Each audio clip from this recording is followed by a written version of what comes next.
punya rezeki, bantu dakwah ya. Semua sarana yang bisa untuk dakwah maka dibantu, karena dengan adanya dakwah berjalan maka ilmu tersebar.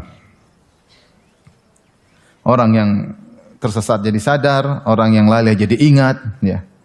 Makanya Allah mengatakan waman ahsanu qaulan mimman da'a ilallah, dan perkataan siapa yang lebih terbaik dari perkataan seorang yang berdakwah di jalan Allah Subhanahu wa taala.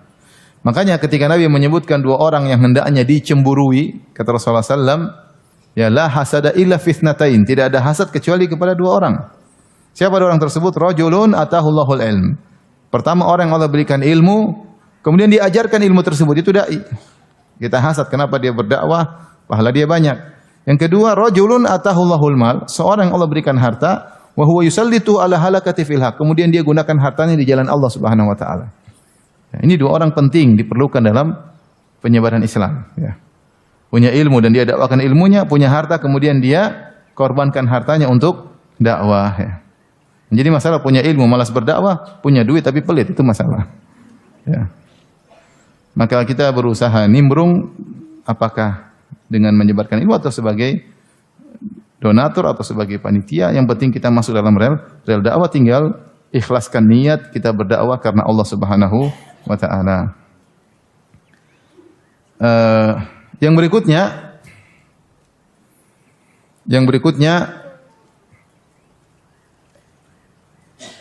oleh karenanya kalau di mana di Arab Saudi ya, betapa banyak orang wakaf buku ilmu, mereka cetak buku mereka bagi, mereka cetak buku mereka apa? Bagi. Karena kalau seorang satu aja baca buku kemudian dapat hidayah, kemudian dia beramal saleh, pahalanya semua ngalir sama dia ya. Tadinya seorang riya terus ikhlas gara-gara baca satu buku, maka pahalanya ngalir semua sama dia ya.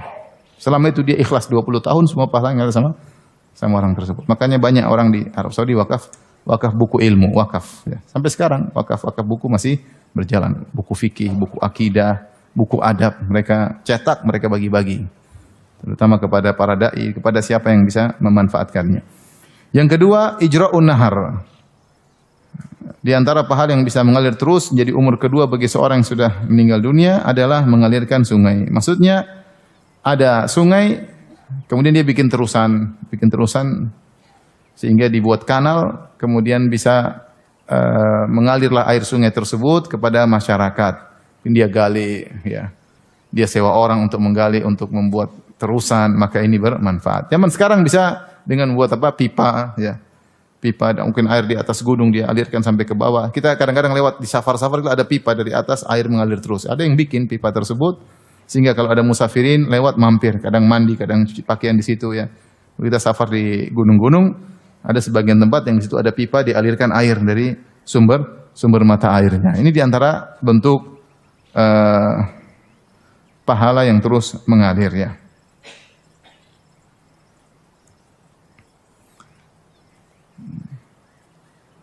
Kemudian di antaranya adalah hafrul abar, menggali sumur ya. Apakah sumur yang sumur yang model lama ya, atau sumur bor sekarang dengan menggunakan pipa. Ini semuanya sumur. Intinya mengeluarkan air dari bumi untuk bisa dimanfaatkan oleh kaum muslimin. Dan banyak orang yang wakaf seperti ini, wakaf sumur banyak sekali. Dan wakaf sumur tidak begitu mahal, tidak seperti wakaf masjid, masih terlalu mahal. Wakaf sumur orang masih terjangkau. Kan dulu sebagian banyak orang yang suka wakaf sumur ya. Mereka butuh sumur di mana, mereka kirimkan uang karena mereka ingin dapat pahala. Karena Nabi SAW menyebutkan secara spesifik yaitu hafrul abar, yaitu menggali sumur. Kita bayangkan dalam satu hadis yang masyhur tentang seorang wanita pezina yang kemudian dia sedang berjalan, tiba-tiba dia melihat seekor anjing yang sedang kehausan. Ya, bainama baghiyan min baghaya Bani Israil ya. Idra'at wa inna kalbun yutifu bi raqiyah idra'atu baghiyun min baghaya Bani Israil. Ada seekor anjing yang kehausan di tepi sumur, kemudian dia muter-muter di sumur karena dia tidak bisa masuk ke dalam sumur. Tiba-tiba anjing yang kehausan tersebut dilihat oleh seorang wanita pezina dari Bani Israil. Kemudian dia pun kasihan lihat anjing tersebut, fanaza'at muqaha, kemudian dilepas sepatunya atau khufnya. Kemudian dia turun di sumur, dia ambil air, fasaqathu, kemudian dia minumkan anjing tersebut. Maka Allah ampuni dosa wanita pezina ini gara-gara kebaikan yang dia lakukan terhadap seekor anjing tersebut karena tulusnya dia. Jadi hanya ngambil air dari sumur untuk diberikan kepada anjing. Bagaimana kalau yang gali sumur tersebut? Yang gali sumur. Bagaimana lagi yang diberi minum adalah manusia, bukan cuma apa? Hewan, ya. Maka jangan sepelekan wakaf air bersih, ya. Wakaf air bersih. Air minum itu luar biasa, ya. Oleh karenanya jika seorang memiliki kemampuan untuk bangun sumur, ya, cari informasi. Kalau kita mau berusaha dapat, ya. Ada pondok mana butuh sumur, kasih biaya. Ada kampung mana butuh sumur, kasih biaya. Masih banyak kampung-kampung yang masih kekurangan apa air bersih, butuh biaya untuk mengadakan sumber air bersih. Kesempatan bagi kita untuk berwakaf, ya. Karena Nabi menjelaskan bahwasanya wakaf dengan menyediakan air bersih bagi masyarakat di antara pahala yang mengalir jika seorang sudah meninggal dunia. Yang keempat adalah menanam pohon korma. Ya, ini di zaman Nabi SAW pohon yang paling bermanfaat pohon korma karena hasilnya bisa jadi makanan pokok.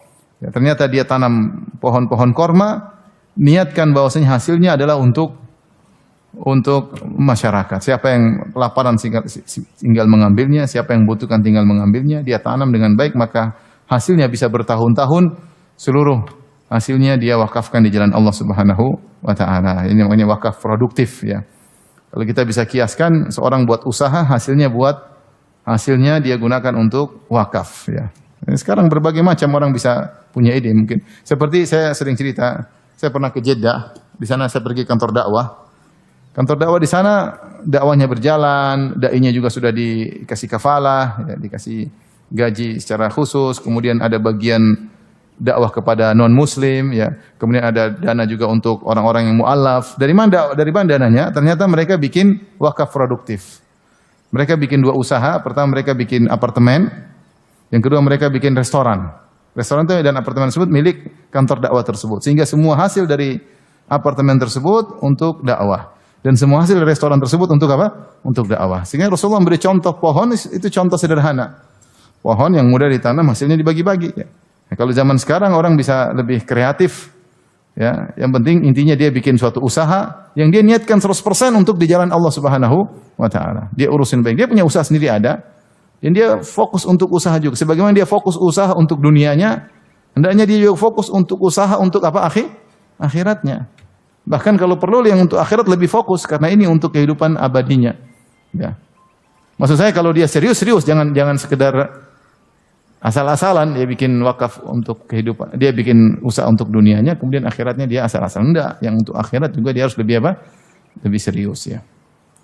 Dan itu dilakukan oleh banyak orang sekarang namanya wakaf produktif, ya. Ide banyak bisa dilakukan, yang penting punya hasilnya untuk di jalan Allah, ya. Terserah untuk dakwah kayak untuk fakir miskin, untuk anak yatim, boleh, ya. Yang kelima, bangun apa? Masjid, ya. Bangun masjid tentunya tidak harus sendirian bangun masjid, ya. Kalau seorang mampu untuk monopoli pahala silakan. Monopoli pahala. Sebagian orang kalau bangun masjid dia bilang saya sendiri, saya enggak mau orang lain, ya. Saya ingin apa? Sendiri, ya. Karena Rasulullah mengatakan man bana lillahi masjidan. Siapa yang bangun masjid karena Allah, banallahu bihi baitan fil jannah. Allah akan bangun baginya surga, rumah di istana di surga, ya. Maka dia bilang saya pengen sendiri, nggak ada yang ganggu-ganggu. Sebagian orang seperti itu, monopoli kalau pengen bangun masjid. Ternyata dalam hadis yang lain Rasulullah mengatakan meskipun cuma sekedar, artinya kalau tidak mampu bangun masjid secara total, tidak apa-apa, ada saham dalam bangun masjid tersebut, meskipun semeter, meskipun 2 meter, meskipun sedikit. Kalau bisa bangun sendiri terbaik, kalau nggak bisa nggak ada masalah. Urusan pahala serahkan kepada Allah Subhanahu wa taala, ya. Karena nunggu orang untuk bangun masjid sendirian terkadang susah. Ya, kita partisipasi, ada bangun masjid, kita bangun, ya. Kita ada sumbangsi untuk bangun masjid. Makanya di antara cerita menarik ketika Nabi SAW pergi ke Madinah, kemudian ontanya menderam di satu tempat, Allah pilihkan tempat tersebut untuk bangun Masjid Nabawi. Maka disebutkan tempat lokasi itu milik 2 anak yatim dari Bani Najjar.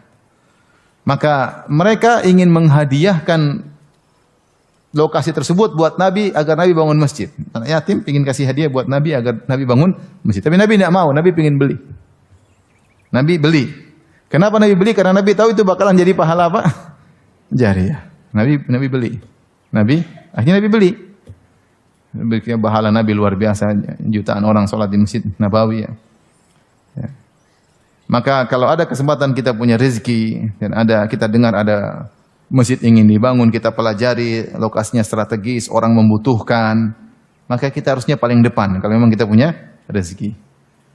Kalau kita nggak punya, suami kita suruh apa? Kita provokasi suami kita sampai dia bangun masjid. Ya. Kalau suami kita bangun masjid, kita juga dapat pahala. Pahala apa Ustaz? Pahala provokasi? Bukan, pahala bangun masjid juga. Pahala bangun masjid juga. Karena dia bangun masjid karena provokasi kita. Allah, fadlullahi wasi', karunia Allah luas. Allah berikan kepada yang bangun, Allah berikan juga kepada yang menganjurkan. Tapi yang keenam, mewariskan mushaf. Ya, mewariskan mushaf. Ya. Sekarang alhamdulillah banyak orang juga yang wakaf mushaf. Ya. Ada juga yang wakaf mushaf elektronik. Ya, seperti sekarang program-program mushaf. Ya. Al-Quran, ada tadaburnya, macam-macam juga. Ini wakaf, ini juga pahala. Setiap banyak orang yang baca maka dapat apa? Dapat pahala ya. Dapat pahala ya. Kemarin ada programmer saya telepon, dia bikin program aplikasi-aplikasi. Dia bilang, Ustaz, ada yang nawarkan minta mau bantu dengan materi. Gimana Ustaz? Saya bilang sama dia, bilang aja belum perlu. Belum apa. Dia udah niat baik, bilang aja belum perlu ya. Maksud saya biar pahala dia lebih apa? Lebih sempurna. Karena memang tidak begitu perlu ya. Kalau masih cuma sedikit-sedikit masih bisa kalau suatu saat memang butuh dana besar untuk pengembangan aplikasi ya mungkin. Tapi selama masih bisa dijalankan, jalankan sendiri, alhamdulillah. Biar pahala lebih apa? Sempurna. Kadang kalau menerima donasi bisa mengurangi niat, bisa mengurangi apa? Pahala. Tapi intinya saya bilang jawab sama dia. Belum perlu, jangan ditolak, bilang aja belum perlu. Ambil nomornya, suatu saat kita butuh dia untuk bisa membantu aplikasimu, maka silakan ya. Tapi intinya sekarang wakaf mushaf banyak ya, bisa kita lakukan, masih banyak pondok-pondok butuh Al-Quran ya, masjid-masjid butuh Al-Quran ya. Kita belikan Quran, kemudian kita niatkan karena Allah untuk dibaca oleh mereka. Yang ketujuh, ini yang poin paling penting buat ibu-ibu, mentarbiyah anak-anak. Agar anak-anak menjadi anak-anak yang soleh. Dan ini butuh perjuangan, terutama di zaman sekarang ini. Ya. Mendidik anak untuk menjadi anak soleh tidak mudah. Tapi pahalanya, efeknya luar biasa. Ya. Ibu masih hidup aja, kalau dia beramal soleh, akibat tarbiyah ibu-ibu, maka pahalanya ngalir sama ibu-ibu. Taib. Apakah seluruh amal soleh yang dilakukan oleh seorang anak mengalir kepada orang tuanya? Jawabannya tidak semua. Tetapi seluruh amal soleh yang merupakan dampak dari didikan orang tuanya itu yang mengalir kepada orang tuanya. Semua saya ulangi, semua amal soleh yang dilakukan oleh seorang anak dan amal soleh tersebut merupakan dampak dari didikan orang tuanya, itulah yang mengalir kepada orang tuanya. Misalnya orang tuanya yang manggil guru ngaji, memang bukan dia ngajar langsung, tapi dia manggil guru ngaji. Dia ngajak ke pengajian, suruh anaknya dengar. Bukan dia bilang ini ustaz, tapi dia yang ngajak ke pengajian. Dia ngajak anak untuk murojaah. Sehingga akibat didikan-didikan yang berkesinambungan tersebut, akhirnya sang anak menjadi anak soleh, maka seluruh amalan anak soleh tersebut ngalir kepada sang ibu.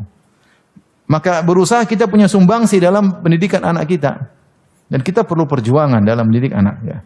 Perlu kesabaran, dekat sama mereka, ngobrol sama mereka, dengar curhatan mereka. Ya. Jangan sampai anak jauh dari kita. Anak sudah jauh dari kita secara psikologi itu bahaya. Apalagi zaman. Karena harus dekat.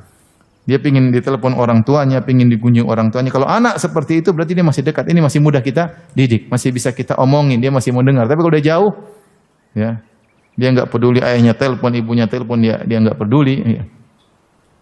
Ada kawan satu, ini kisah nyata ya, maksudnya saya punya kawan.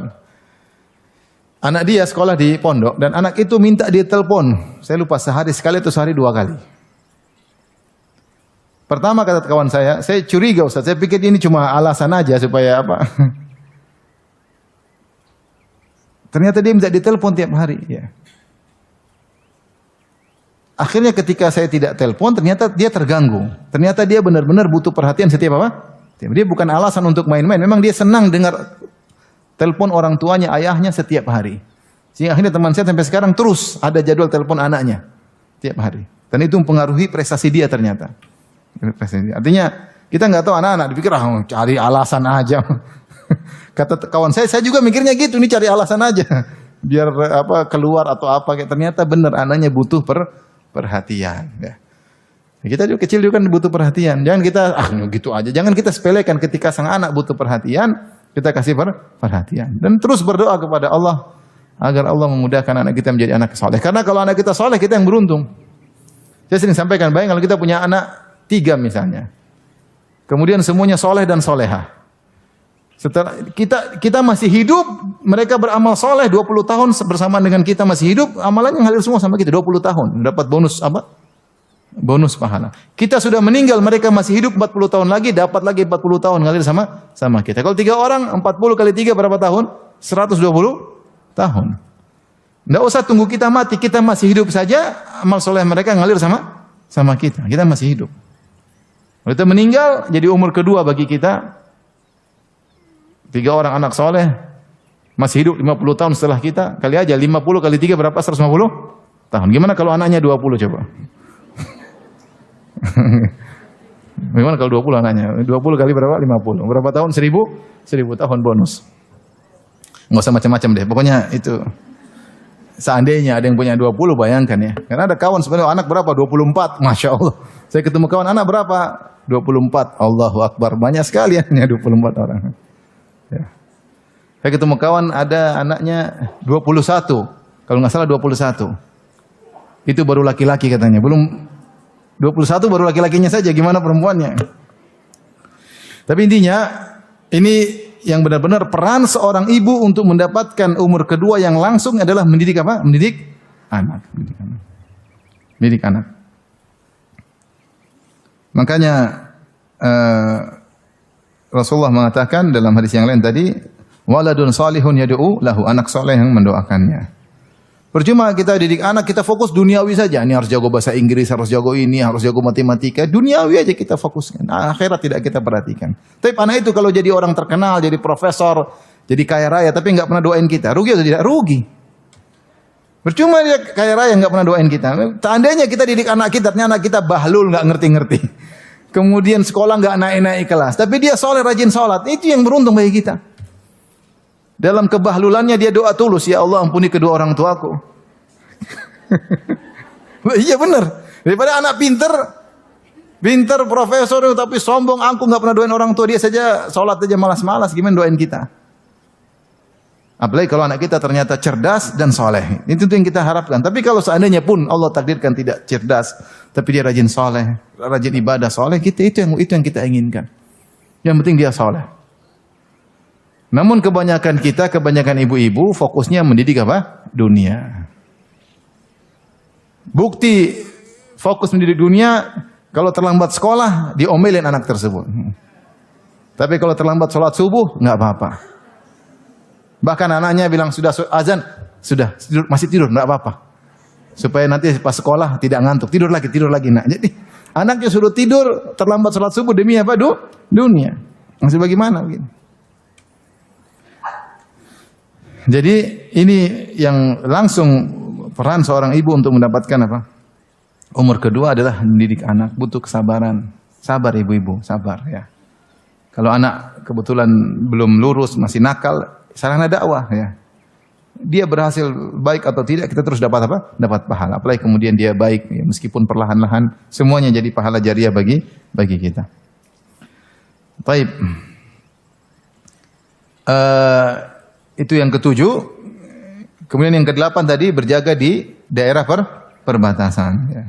Saya katakan tadi ini terkadang lebih sulit daripada jihad. Kalau jihad di medan pertempuran musuh kelihatan. Seorang tahu musuhnya di mana dan dia persiapan dan dia bisa melawan. Ya, entah dia menang atau dia mati, dia bisa melawan. Tapi kalau daerah perbatasan terkadang tidak tahu. Dia lagi berjaga, tahu-tahu di panah. Musuh datang dari arah mana dia tidak ngerti. Makanya pahalanya sangat besar. Orang yang berjaga daerah perbatasan. Kalau dia meninggal, pahala dia terus mengalir. Kemudian yang ke berapa? Yang ke 9 ya. Ya, yang 9 ya. Yang ke-9 adalah bangunkan rumah untuk ibnu sabil, untuk orang yang musafir ya. Maka para ulama menyebutkan semisal dengan ini, misalnya membangun rumah untuk anak yatim. Wakaf rumah untuk anak yatim. Misalnya juga wakaf rumah untuk menuntut ilmu, ya.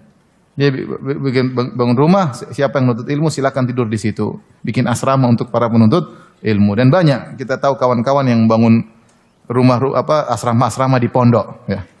Sehingga setiap orang belajar di pondok tersebut tidur di asrama yang dia bangunkan, maka ini pahala terus mengalir, ya. Pahala jariyah.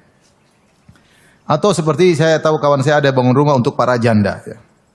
Para janda, banyak, tidak semua janda berduit, ya.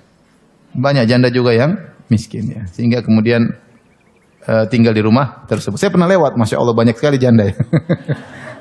janda banyak sekali. Tapi saya tidak catat namanya, ya, cuma lewat aja. Kasihan, ya, maksudnya perhatian sama mereka, buat rumah untuk aramil para janda, pahalanya besar, ya.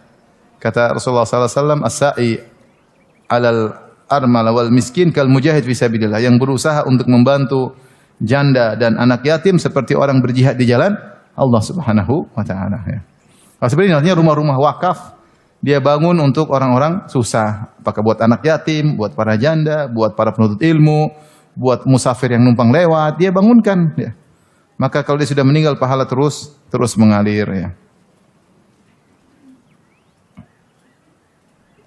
Yang tadi yang keberapa? 10. Kurang satu apa lagi? Apa? Sedekah jariah. Sedekah jariah maksudnya wakaf. Sedekah jariah maksudnya apa? Wakaf, ya. Tadi sudah kita singgung di antara sebagiannya, ya. Dan perincian tadi, mushaf itu adalah wakaf, bangun masjid juga wakaf, ya. Bangun rumah tadi juga apa? Wakaf. Dan apapun bentuk wakaf itu disebut sedekah jariah. Oleh karenanya para sahabat dahulu kalau mereka punya harta, mereka wakaf. Dan yang menakjubkan, mereka wakafkan harta yang paling mereka cintai. Mereka cari mana harta yang paling mereka cintai, itu yang mereka apa? Wakafkan. Kalau kita baca asar-asar dalil-dalil tentang para sahabat, mereka mengerti tentang kehidupan berikutnya. Sehingga ketika mereka wakaf bukan harta sembarang, mereka pilih harta yang terbaik yang mereka cintai, mereka apa? Wakafkan. Mereka wakaf. Di antaranya Khalid bin Walid mewakafkan alat perangnya. Itu namanya mujahid seperti Khalid. Apa yang dia perhatikan? Yang perhatikan alat perang, itu yang paling dia cintai. Makanya disebut malam yang paling saya cintai adalah malam ketika besoknya bertempur, malamnya saya tidur, kemudian ada hujan, kemudian besoknya saya itu malam yang paling saya cintai. Karena besok ada jihad fisabilillah.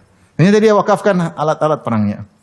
Umar bin Khattab radhiyallahu anhu mendapatkan bagian di Khaybar, dan itu harta yang paling dia cintai, itu yang dia wakafkan kepada Nabi sallallahu alaihi wasallam, ya. Maka kalau kita punya kesempatan bisa punya wakaf, ya. Kalau kita nggak bisa, maka suami kita provokasi untuk bisa wakaf, ya. Mas, rumah udah punya, mobil udah punya, anak udah punya, istri sudah punya, apalagi udah wakaf di akhirat. Wakaf untuk apa? Akhirat. Apalagi mau cari mobil banyak-banyak juga tidak signifikan. Punya mobil 1, 2, mobil 10 sama aja, hidup tidak terlalu beda jauh, paham? Punya rumah 10 dengan punya rumah 1 enggak terlalu beda jauh, paham? Terus punya rumah 10 lebih bahagia enggak juga, biasa-biasa aja, tidur juga tidur. Maksudnya ada perubahan tapi tidak signifikan, ya. Kalau tidak signifikan, ya udah fokus aja buat apa? Akhirat. Signifikan itu kalau enggak punya mobil terus punya mobil, itu signifikan, paham? Tadi dia cuma kontrak terus beli, itu signifikan. Tapi udah punya rumah, tambah rumah, biasa-biasa aja. Biasa-biasa aja. Punya mobil, tambah mobil 10, 20, ya sama-sama aja, dipakai cuma 1. Nggak mungkin pakai 20 sekalian. Ya. Mau kaya juga, makannya juga tidak signifikan. Malah semakin kaya, makan semakin sehat, semakin rebus-rebusan, nggak ada gorengan. Semakin susah makannya. Yang miskin makan gorengan-gorengan, tahu-tahu mati, masuk surga. Yang kaya makan setengah mati. Malah duit banyak semakin susah makan. Semakin banyak duit semakin susah tidur. Yang miskin capek tidur di atas, nggak pakai kasur, tidur ngorok.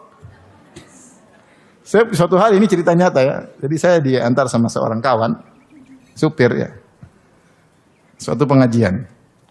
Terus saya tidak bawa HP waktu itu, saya tidak bawa, dan saya juga tidak hafal HP dia. Setelah pengajian, dia tidur di mobil. Ini baru-baru terjadi. Dia tidur di mobil.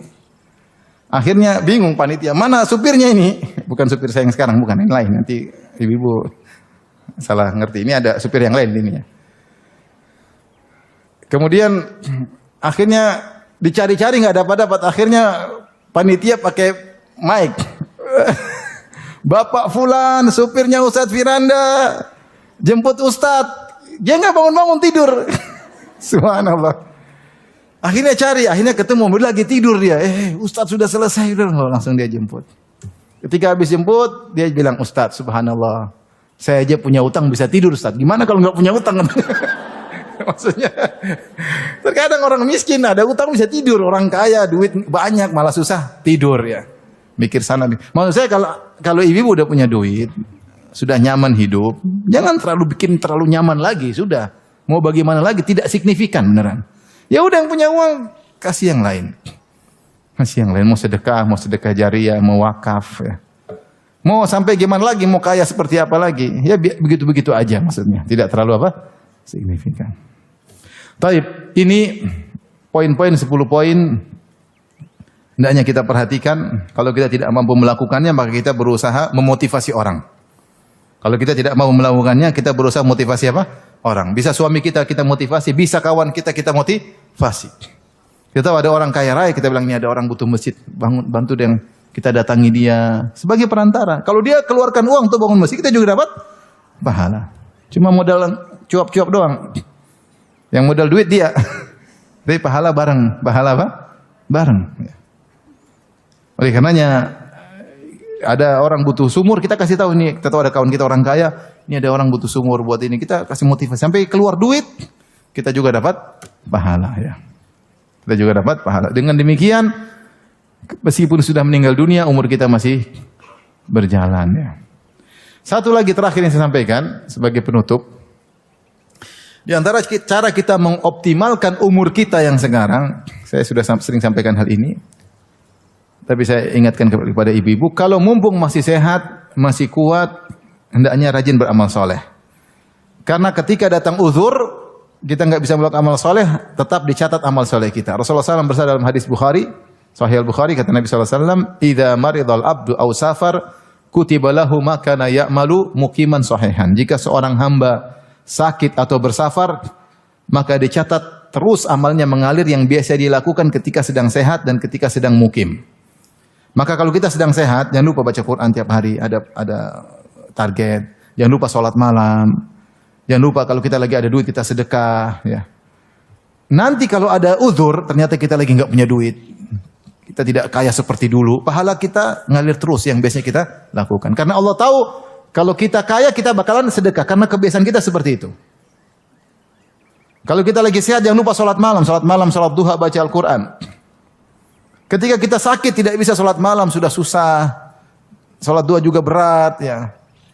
Maka Allah tetap catat amalan kita. Meskipun ya kita tidak beramal. Karena Allah tahu jika seorang hamba ini ketika sehat, dia selalu beramal soleh. Bayangkan seorang biasanya sholat malam, biasanya puasa sunnah. Kemudian dia bersafar 7 tahun misalnya. Kesana kemari. Dan selama safar dia tidak pernah sholat malam, tidak pernah baca Quran, tidak pernah sholat malam, tidak pernah puasa sunnah. Maka selama 7 tahun tersebut tetap dicatat apa? Pahalanya. Kenapa? Karena kebiasaan dia ketika tidak sedang safar, dia sholat malam dan puasa sunnah. Maka ibu-ibu yang masih sehat, ya, maka banyak beramal soleh. Nanti ibu sakit, udah tua, apalagi sekarang sudah banyak yang udah tua ya, sudah nggak bisa lagi. Pahala terus apa? Mengalir. Yang punya duit, jangan lupa sedekah sini. Rutin sedekah. Sambung silaturahmi, orang tua, untuk kakak, untuk adik, untuk ponakan, untuk cucu, kasih. Tetangga jangan lupa, biasa. Sedikit-sedikit tidak apa-apa. Suatu-suatu nggak punya uang, tetap jalan terus. Optimal. Jadi kita nggak beramal, umur kita tetap seakan-akan sedang beramal saleh. Ini salah satu cara agar pahala kita semakin banyak. Demikian saja, ibu-ibu yang dirahmati Allah Subhanahu wa taala, semoga Allah beri taufik kepada kita semua untuk bisa mengoptimalkan umur kedua kita sehingga kita meraih pahala terbaik di akhirat kelak. Amin ya rabbal alamin.